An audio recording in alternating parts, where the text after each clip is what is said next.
Did you know the SEAL leadership sent 3 active duty SEALs to consult on Zero Dark 30? Are you serious? They weren't part of the mission. Active duty SEAls were sent to consult that weren't even part of the mission. I knew the president had authorized the movies and the books, right? I knew all of that was happening, right? 3 weeks after the bin Laden mission, we go to Leon Panetta's retirement ceremony from Langley, Virginia. He's going to go over and be Secretary of Defense. He gives a great speech on stage, gets off stage, Langley, Virginia, right? And he literally brings over Catherine Bigelow and Mark Bowl, Hollywood producer, screenwriter, director for Zero Dark 30. Panetta introduces them to us and says, hey, look, they're going to make you famous. So within 3 weeks, less than a month of the mission. For those that don't know, Leon Panetta was director of CIA at the time. Yep, right. So he full access for Hollywood for that movie, right? I knew that firsthand within a month of the mission, right? I got out of the Navy, right? I hurt my neck in the crash. That was the last mission I was ever on. I get out of the Navy later that fall. I'm contacted by the author Mark Bowden. Mark Bowden wrote Black Hawk Down. He wrote a book called The Finish about the bin Laden raid.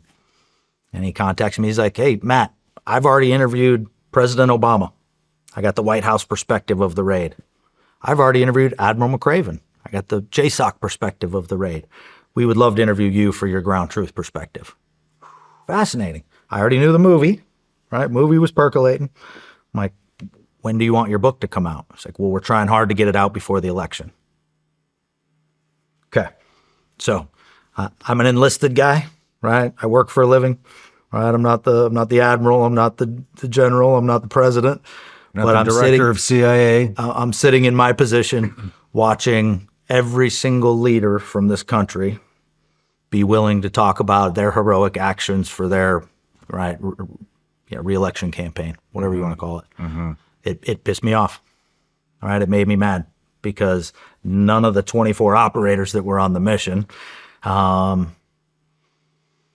getting any credit for it, right? It was all the heroic decision making in Washington, D.C.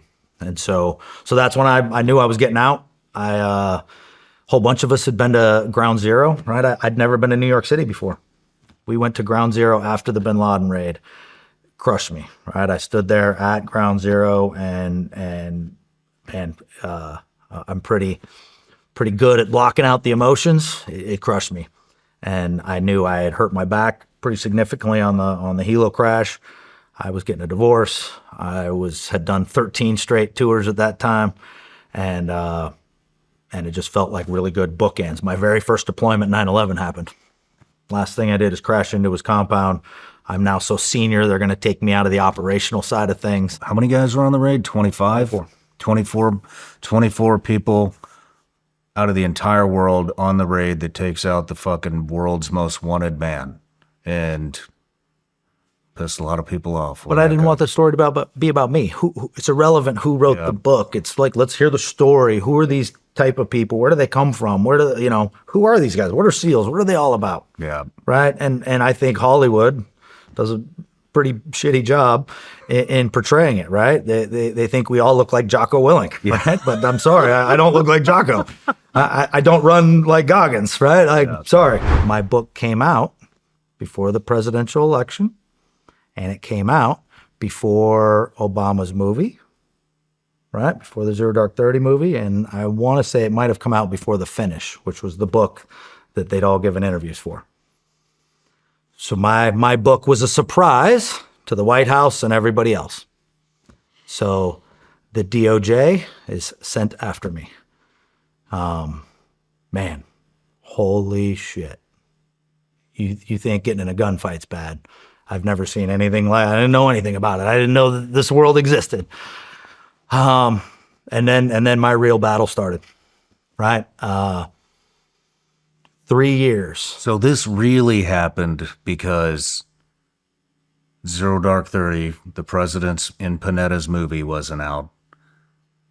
Their book wasn't out. Interesting timing to all of this, right? If I look at somebody who's running for president for a second term, right, who's going to run very much so on his movie that he's promoting, that's promoting his heroic decision-making to take out bin Laden, right?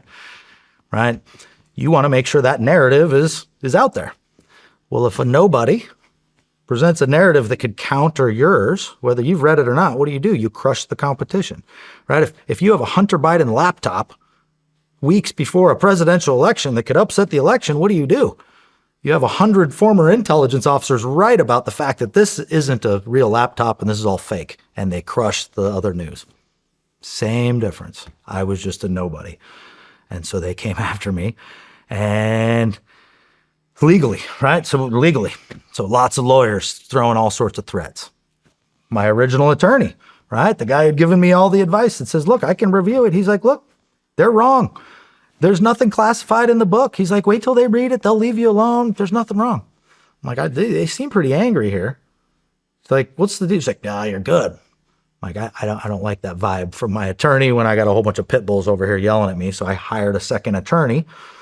First attorney continues to tell my second attorney that we had no obligation to get the book reviewed, that he had the prior authority to review it, to vet it, to make sure there was nothing classified in it, and check the box. New attorney was like, man, I don't know that that's accurate. So remove attorney 1, bring in attorney 2, and go to the pit bulls at the DOJ and say, look, I'll give up attorney-client privilege. I didn't do any of this maliciously. I'll answer anything you want. Like, please don't be so mad. Look, this is exactly how we got here. I'll go through my emails with my attorney. For the past 9 months, this attorney's been guiding me through this process to this moment. So if there's a legal problem here, let's all sit down and discuss this, right? That was when all this hit, right? All the drama in the press hit when the book came out. I've been taught, right? Communicate with leadership. If there's a problem, communicate with leadership. I've done that every time in the teams, right? If there's a problem, go hit up leadership and communicate. It's our single biggest asset is our ability to communicate through the issues. I text messaged my former commanding officer of my squadron, who'd moved up to be commanding officer of the whole team. Said, hey, sir, this has gotten out of hand. I would love to talk with you about this and explain what's going on, open up communication. He responds back with 2-word text, delete me. That is a perfect example of the leadership inside NSW, right? Delete me. Did you have any aspirations to write the book before you were out? I had talked to, well, we knew the movie was being made within 3 weeks of the mission. So the movie idea and everything that the movie was happening was, everybody knew that. You mean, what do you mean within 3 weeks of the mission? You mean the movie was fucking being discussed before? Bin Laden dies. 3 weeks within the mission, we go to Panetta's retirement ceremony, and he has, at Langley, Virginia, full access to Langley, the screenwriter, producer, and director. So we all knew that. Very, very loud and proud that, okay, they're making a movie out of this. Dude, how the fuck does the government sue you for $7 million? They didn't sue for writing a book or whatever the fuck they staked, whatever you call it, prosecuted you. Yeah. They fucking took your money.